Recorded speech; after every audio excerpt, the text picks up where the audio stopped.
All right, world, y'all know what it is. It's another episode of Toke Talk. I am Mr. 505. I am sponsored by Culture Canna. Let me go ahead and say this. Culture Canna was the official sponsor of Toke Talks, but I got some more sponsorship. Praise the Lord. Praise the Lord. I got another sponsor, and that is Entice.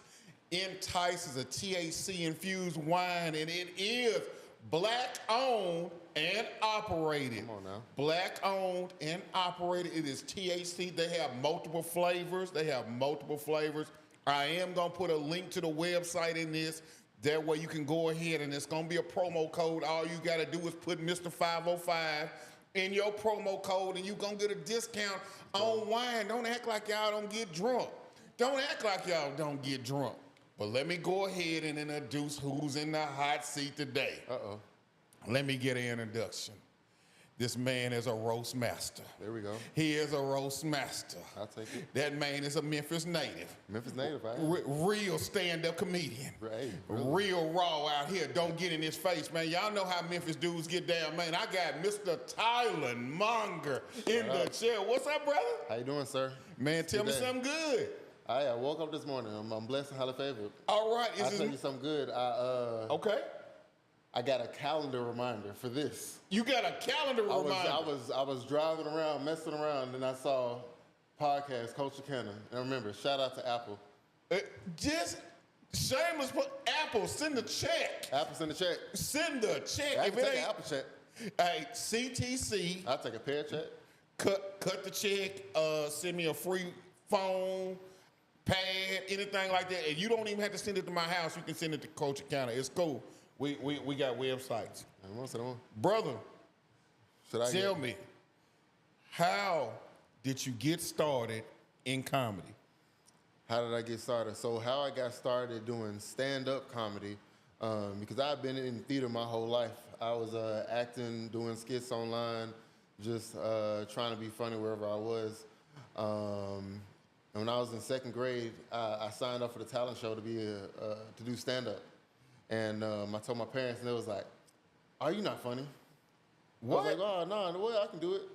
And then they called my name, and I started crying. I was like, nobody believed in me. So your first bomb was in the second grade? My first bomb was in the second grade. Damn. I was built for this. But then more recently, 3 years ago, I was at the Hot Zone Cafe at this thing called Jazz Brunch, you know, just trying to get on some women. Okay. And then I was talking to this young lady, and then a cock block happened, and a man named John Miller came up to the table and was talking to the girl, and was like, "Hey, I do an open mic. You should come up to my comedy show." And in that moment, I was like, "Oh, open mic comedy is a thing?" Like that never crossed my mind that you could just go on stage and just be a comedian. You could just sign a list and go on stage and do what I had been listening to albums of, and Pandora Radio, and Nephew Tommy in the Morning, like all these things. It just, I felt more access to in that moment. I wasn't even thinking about the time that I got my hoe took.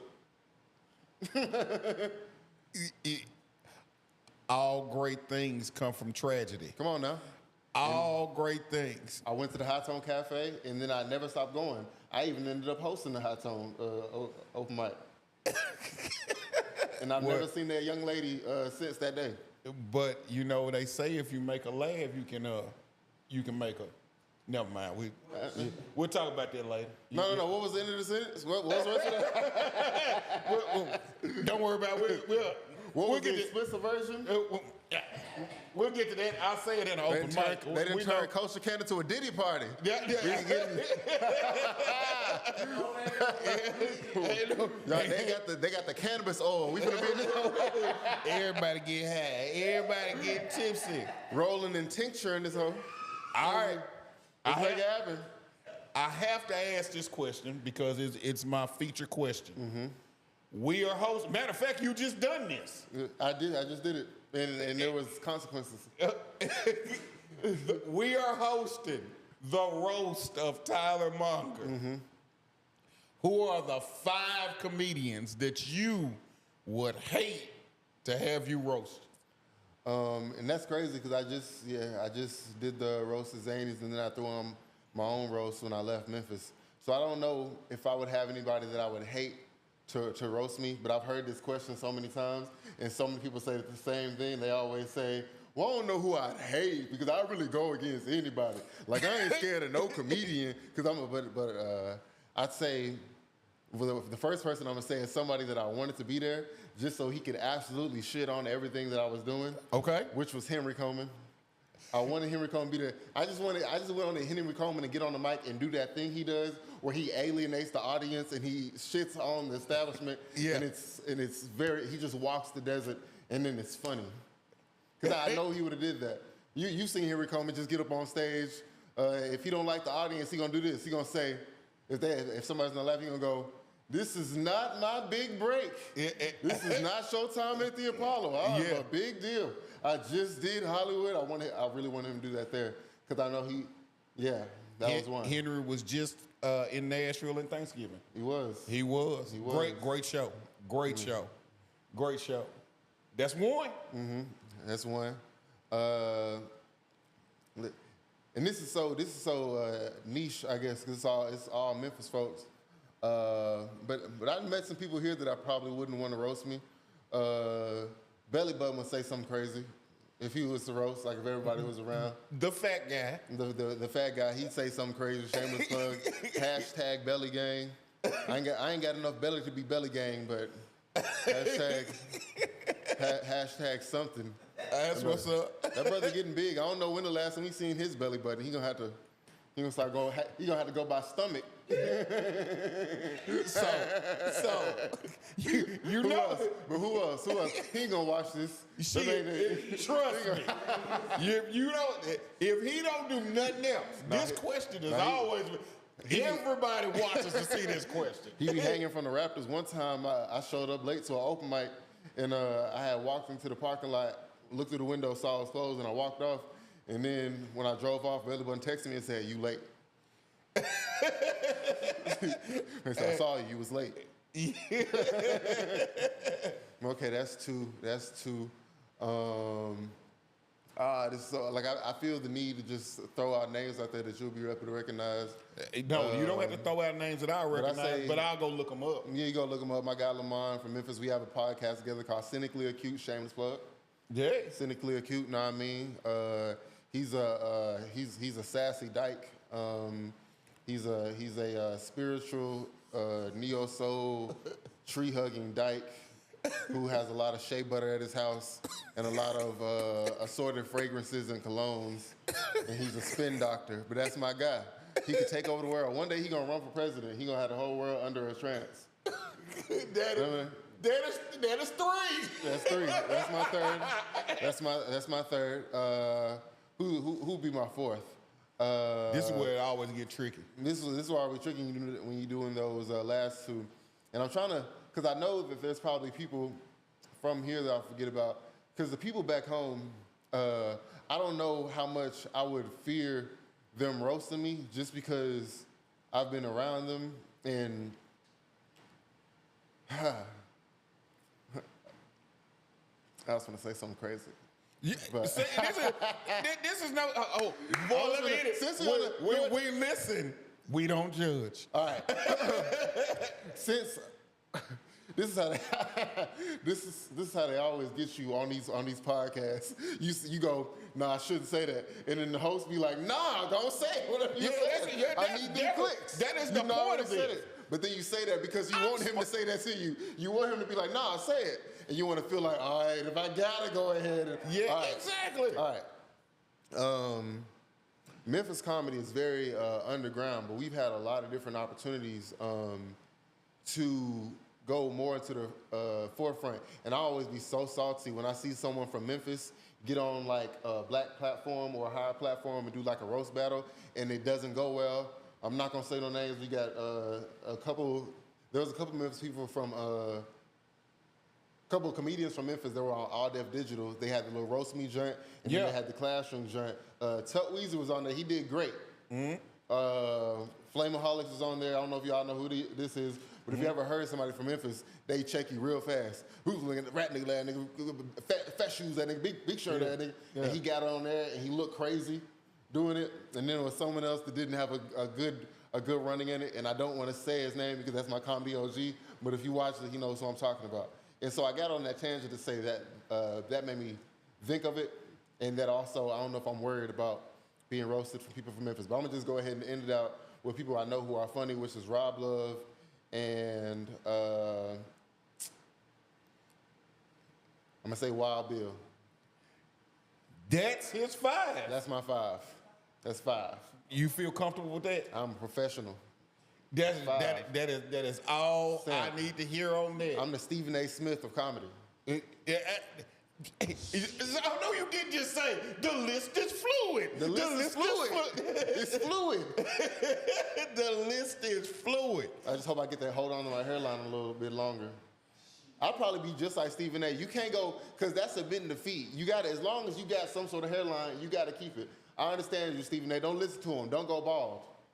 Keep that top of your head hairline, because that's traditional values. See, all the brothers, they want to be cool. They want to go and shave their head, want to get bad. Like, nah, get the Superdome. Get the Predator. Get the middle of that head. Get the second form freezer, and then you go through life with that. That's what's up. Now, see, now I'm be upset if I start rocking the body. Hopefully, like I get more beard. But what was I talking about? You are fine. You go in any direction that you want to go to. I'm going to say this. I have seen you live. I have seen you roast. What have you enjoyed more about being in Nashville since you've been here? What I've enjoyed most about being in Nashville is how many opportunities you have to do comedy. Every day, I can hit 2 stages if I so want to.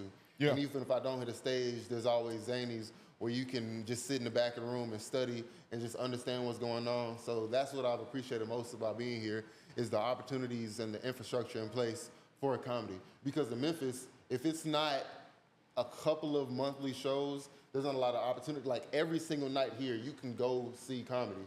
Whereas there might be a whole 5-day stretch in Memphis where you don't get the chance to really be in a comedic atmosphere. So that's what I've liked most about being in Nashville. I feel like your mic closer. Should I bring my mic closer? You can bring it closer if you want to, brother. Okay, I'm good. Okay. Open. Now, you talk about open mics and things of that nature. I say this every time that I sit down and do these interviews. I don't see a lot of us at these open mics. Now, I see you, and you see me. Mm-hmm.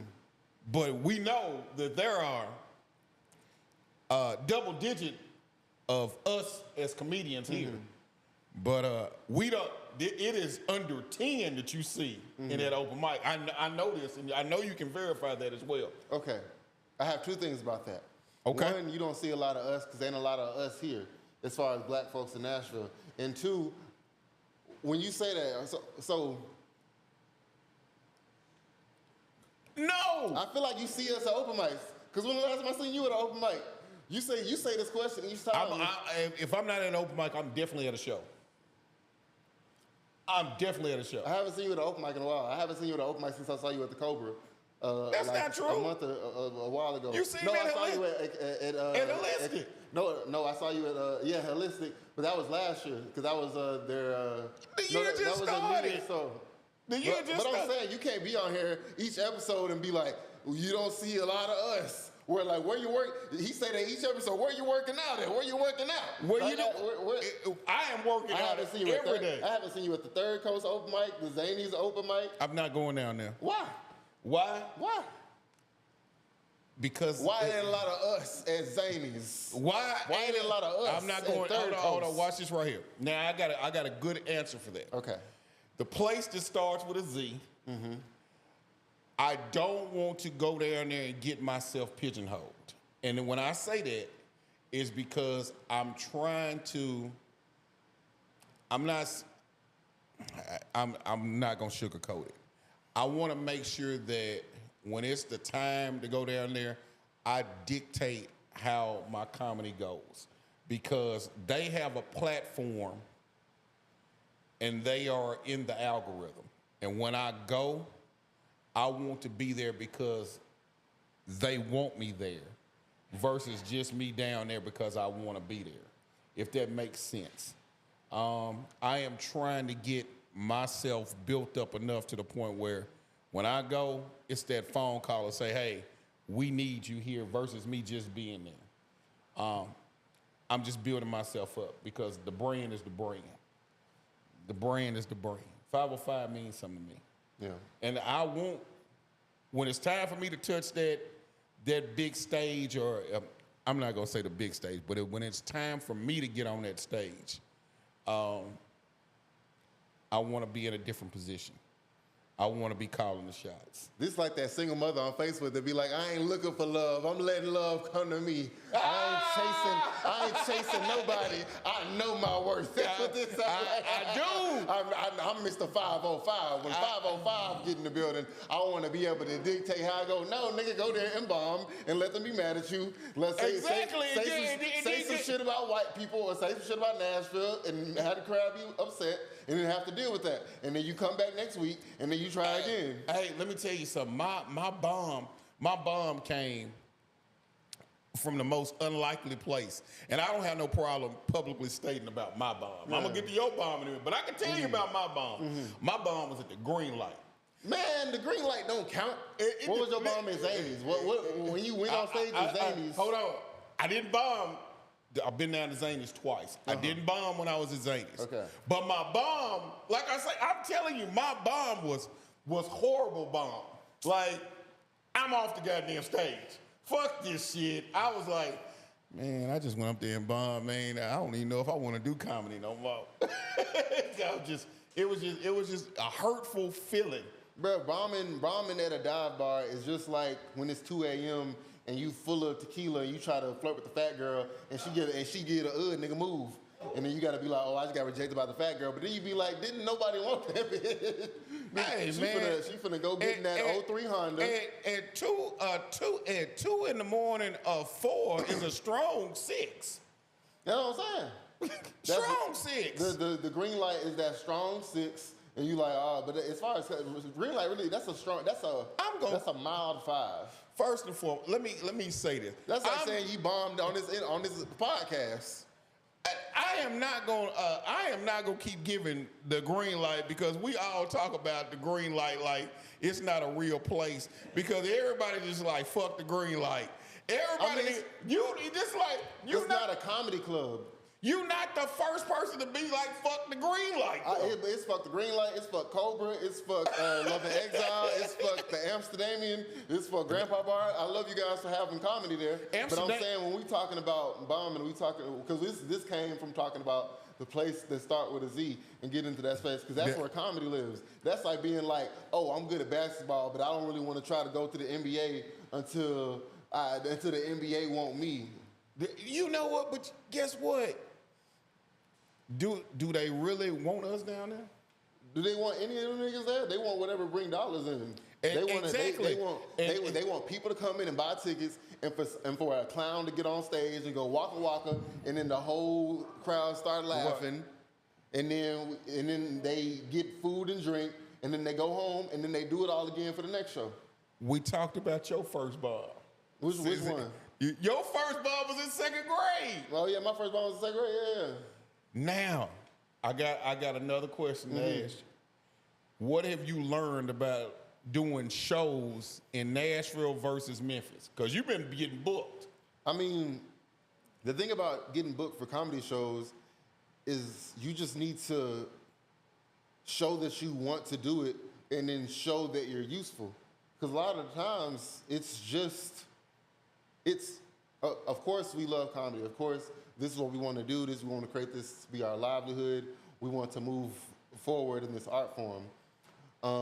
However, when it comes to just being on that stage, it's kind of like when athletes say what matters is the practice.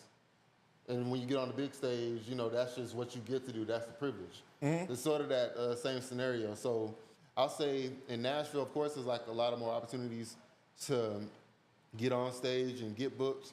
But what I've learned since I've been here is just I've got to see comedy from a different perspective because here there's at least like 60 serious comedians, or at least 6 people who say they're serious comedians. Whereas in Memphis, it's any chosen 10 to 15 at any given time. Like as far as like people who are serious, who like want to do comedy, want to be comedians, want to do this professionally. So in Memphis, our biggest shows, you can go there and you can bomb, and you can not even address your bomb. You can just keep doing your material like it's nothing, and just finish your set. Whereas here, I've like learned that people, and I don't want to just say like, oh, people are better here, but because it's more competitive, you're not gonna allow yourself to go out like that. Because in Memphis, the most important show there, everybody's like, that's nothing. Like the Hot Cotton Brewery, Kevin Hart filmed something there for the LOL Network. The You Look Like Rose show, Kevin Hart bought that show and put it on the LOL Network. But like now, because of after the pandemic and whatnot, nobody really takes any of that serious. So when they get on that stage, it doesn't really matter to them. Whereas here, you get to see people going up every single time with intentions on being undeniable. Like, yeah, you might have some trash, but they at least understand the professional side of it, where if your material isn't working, don't sit up there and be like, oh, you guys aren't getting this, I'm a genius. Like, do something or say something that'll make them laugh, keep the crowd going, and then push to the next thing. So you had to, basically what you're saying, reading the room is definitely a thing in Nashville. Yeah. Versus you can just say, fuck it in Memphis. Because there's no stakes in Memphis, like honestly. There's not a single show where if you do bad here, here's the thing about Memphis. If you're blacklisted or you've been doing comedy for a while and people aren't booking you or you're not getting opportunities, you have a long line and history of tanking shows. I'm not even gonna say you have a long period of history on not being funny. Like you just have a long history of not giving a fuck. Like literally, have you ever done comedy? Okay, I just asked the what's your name? I asked Kanika, the engineer and the proprietor, or whatever. I asked her, has she done comedy? I'm telling her, if I took her to Memphis, I could get her booked on every show within 3 months. All the biggest, baddest shows, I can get you booked on them shows in 3 months because there's just not a lot of comedians there. You shifting through not a lot of people, and then those people that are like, oh, this guy is the best, like he's one of those dudes, aren't good because there's not a. I remember my guy Ryan Bush. Shout out Ryan Bush. He does a lot of marketing material. He just started doing comedy. It only took him a couple of months to like get a festival and like really be in the middle of the comedy scene. But he told me one day, he was like, TyLon, you're a top 10 comedian here. Like you're one of the top 10. And I remember him saying that. I remember being like, shut up, nigga. You don't even know all these people. And then also, he said to me, oh yeah, this guy's top 10 too. I'm like, all right, bro, shut up. Because we have people in Memphis that's been on HBO. They've been on Comedy Central. They are cycled daily on Sirius XM, and they get forgotten about because there's not a lot of opportunities for them to be seen in Memphis. Because say even when we did have Chuckles was our only comedy club that they closed down because they weren't doing anything with local comedians. They were only trying to find 4 random famous niggas like the uncle from Friday or hanging with Mr. Cooper. Like once or twice a year, you get somebody people recognize from TV. I drove down there to see Corey Holcomb at Chuckles a few years ago. But I don't even think he was doing Chuckles over the last 4 or 5 years. Probably not. Yeah. I think their biggest act that they got was either Uncle Elroy or we had Charleston White. that tells you what's going on at Chuckles. We had Charleston White. That's crazy. You know what I mean? But what happens in Memphis is just that because we don't have the opulence around us, and when people look at being in Memphis, they just look at it like, this is where I am right now until I get successful and I can go do the next thing. I can move to LA, move to New York, move to Chicago, whatever. Whereas in Nashville, everything you can want exists right here. Like if you want to be a working comedian, you can post up at Zany's and open up for a new famous person every day, or like just have an opportunity to do comedy in front of 80, 100, 150 people or whatever. Yeah. Whereas in Memphis, like it's like I said, there is no there's no fanfare around anything. Like there really isn't, and it's getting better now. Like you have this guy Wild Bill doing this show called The Trap down there, which even that tells you all you need to know. I'm over here like, I mean, y'all got Zanies, but we got Wild Bill at The Trap. We got Wild Bill at The Trap over there on Orange Mound with the stripper pole and the goddamn whatever.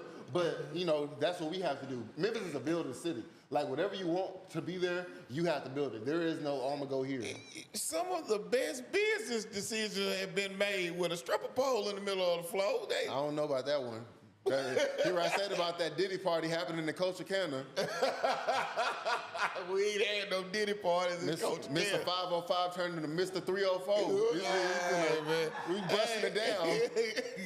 We busting it down at Toke Talks. This shit gonna turn into Poke Talks in a second. Hey, man, it's gonna be all right. Hey, we gonna take it one step at a time. You notice and that's the roasting. The roasting just keeps coming out, but I'm gonna keep it professional right now. I'm gonna keep it professional because you said you ain't the first one. You know, I'm the Club Shay Shay of the Ville. Yeah. Don't be surprised when you hear my audio. Yeah, I done took that Sparks now. Yeah. There we go. Like, come on. Yeah, I took that Blue Chew. Yeah. Don't worry about it. Speaking of Blue Chew, isn't it so sad how like young men are getting promoted dick pills? All right, I got to answer this. Hold on. So, like, what's going on with the penis? So hold on. Watch this right here. God rest the dead. I had a brother. He explained this to me so well. God rest the dead. This is what he told me. He said, "Hey man, hey Adrian, I don't be taking these pills because I gotta have them, but best ass I can give you." Because I asked him, what are you taking that shit for? He said, man, you drive your car without car insurance? I said, no. I said, just in case I wreck, I don't want to tell him. He said, you don't want to show up to the party and you have a mishap or an accident. He said, I ain't taking this because I need it. I want to make sure when I take this pill, ain't no accident gonna happen. I'm gonna show up for the party every time. Okay. That's it. Okay. But he also said you don't give them that super. Sometimes you gotta give them that regular. He said you gotta mix it up. He said you can't give them super every time. You gotta give them regular, super. Regular, super. Super on holidays. So I work too hard to be a good person and be giving out great dick all the time. You know what I mean? I feel like just giving out great penis every single time. Like, you gotta. What happened to special occasions? Hey, you know what I mean?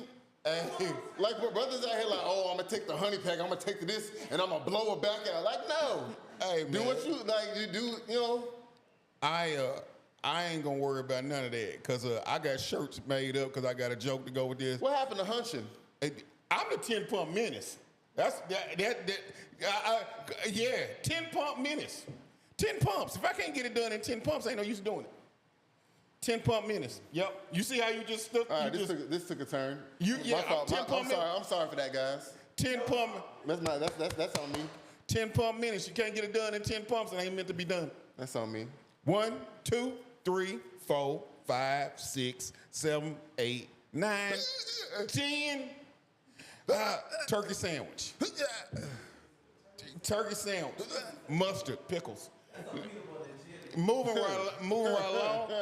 So, TyLon, you tell me this. How many shows do you want to do this year? And what is your goal for 2025? What are you looking to be, or I need to reword that. Your 2024, you made a transition from Memphis to Nashville. That was a big step. And you did it pretty much for comedy. It wasn't just for your work. Right. You did it for comedy. Right. What are you looking to do for 2025? Don't. This Jeez, nigga, guys. This is the first time this nigga done We rubbed was his just- head the whole time. We was just talking about dick pills, and now we making vision boards out this hoe. What happened to the hee-hees and ha-has? I gave you a job interview. real question. All right. My goals for 2025. I wanna do 300 shows. Okay. I'm gonna do 300 shows. That's such a mindless goal. I just made that shit up on the point. 300 goals. Cause eat a dick. What is it? Cause what is that? Doing a show at a porta potty or a shoebox somewhere? I mean, it Doing don't matter. A at show Foot is a Locker? show. I'm gonna say in 2025, I want to be. I want to build my brand. I want to build a consistent following and deliver quality product that is valued by the market highly. This nigga just gave his resume. You know what I mean? That was, his man just gave a resume. You know what I mean? Like, hey, holla at me. I'm a professional guy. That's what's up. You know what I'm saying? Hire a brother. Yeah. I do them cheap ass shows that niggas be complaining about. You know, a nigga be mad. You know, I hate when a nigga be like, oh, they don't want to give me nothing for this show. You wasn't doing nothing no way. You was going to all these dive bars. You ain't doing nothing. Hey. Jacking off all day, and a nigga be like, oh, I don't want to set that precedent. Shut up, nigga. Put the fries in the bag. And you were present for a conversation when you came in the comedic brunch. Yes. Do you feel that is needed? And I'm like I say, I think every city has some idea of that because Memphis used to talk about doing the Memphis Comedy Guild where we get all the comedians together and we talk and we have a powwow. But here's the thing, and I feel like this has all have been a branch from our original conversation about Zanies. yeah. What is the point of bringing people in a room together who don't want to be?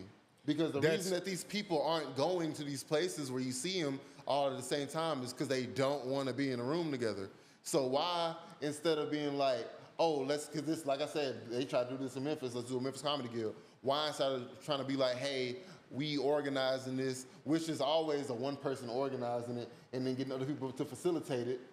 Because you're talking about doing it here, so I'm like, all right, the Mr. 505 ran Comedy Guild. But I don't want to run nothing. I'm not in the. Hold on, listen to this. If you invite people, you running it. It's your No, shit. it's not. If two people come to blows, No, it's not. When I first got here, I was hearing about that because we all hear the rumblings. These niggas not important enough for TMZ to pop out for the drama, but we all hear about the drama that happens. And anytime I hear about it, I'm like, what happened? Did he fuck your bitch? Did he steal your dog or something? And it's like, nah, he said something real slick on Facebook one time.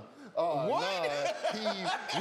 Because we was at a show one time and he came after me and I ain't like how he made a joke about it. It's always something, it's never something that's that serious anyways. So you talking about I want to put a comedy guild. Like, no, just keep throwing these niggas on shows together and just hope nobody gets knocked out. Just hope nobody gets swung on. What Tony Roney say? Oh, and Squeaky stole on his own headline.